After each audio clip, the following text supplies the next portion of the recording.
howlgalkan oo ahaa mid lagu baacsanayo kooxaha argagixisada al-shabaab ayay ciidamada ururka kontonaad guutada tobnaad qaybta 43aad ee magaalada Garbaharey ka sameeyeen deegaano hoos yimaada Garbaharey.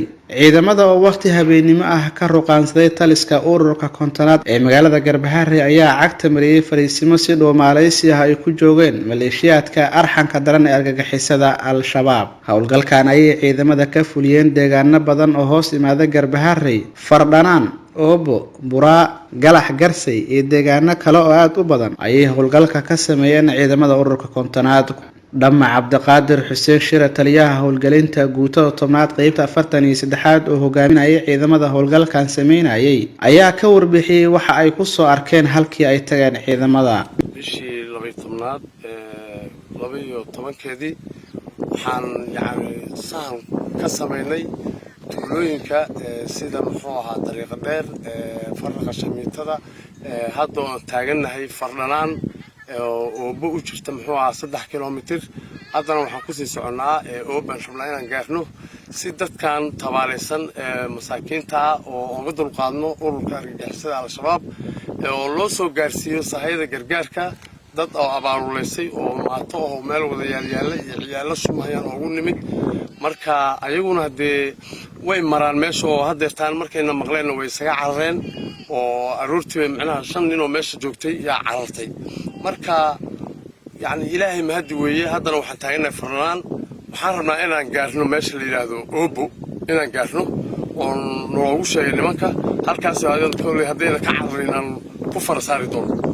marka waxa weeyaan dadkan waa dad tabaaleysan, waa dad waxaan u nimid muxuu ahaa maras ah biyo aan haysan, biyana waraabayaan ku nir anagoo biyo wadana oo buraashadana noo dhaasan yihiin oo baana dilay bay nagala hor imaadeen.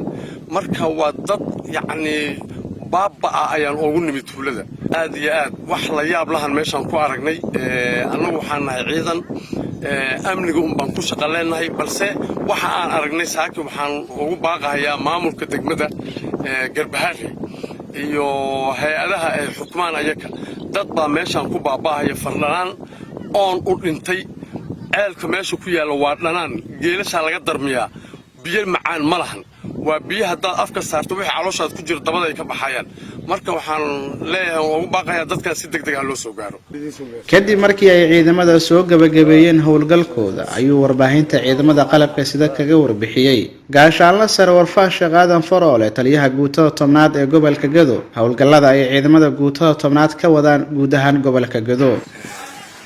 qalabka sida ay ka fuliyeen dhowr aag oo aag Garbaharey ah iyo qaybo ka mid ah baar dheere oo haddaba ay ku howl jiraan oo iyaga laftooda ay hawshaas howlgalla maanta ka wada.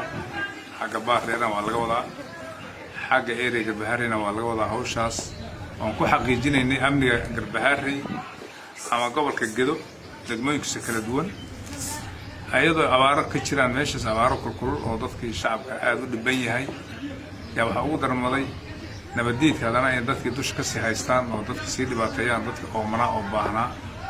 si marka dadkaas ama biyo loogu helo ama deeq loogu helo waxaan sameynay howlgallo aan ku xaqiijinayno amniga dadkaas baahan si wax loogu geeyo gargaar haddii la helo ama hay'adaha samafalka ay ugu tegi karaan.